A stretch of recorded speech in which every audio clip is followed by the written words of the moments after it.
അവിടെ എഴുന്നള്ളിപ്പിന് കൊണ്ടുവരുന്ന ആന തന്നെയാണ് ഇവിടെയും വരുന്നത്. അവിടെ കൊട്ടാൻ വരുന്ന ശിങ്കാരിമേളക്കാരൻ തന്നെയാണ് ഇവിടെയും വന്ന് കൂട്ടണേ. അവിടെ എഴുന്നള്ളിപ്പിന് കൊണ്ടുവരുന്ന ആന തന്നെയാണ് ഇവിടെയും വരുന്നത്.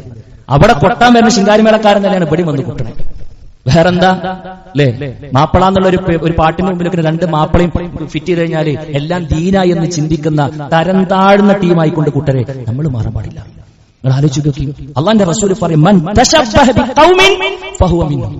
ആരെങ്കിലും മറ്റൊരു സമൂഹത്തോട് സദൃശ്യപ്പെട്ട് കഴിഞ്ഞാൽ അവർ അവരിൽപ്പെട്ടവനാണെന്ന് പറഞ്ഞു. എന്ന് പറഞ്ഞാൽ എന്താ അറിയോ?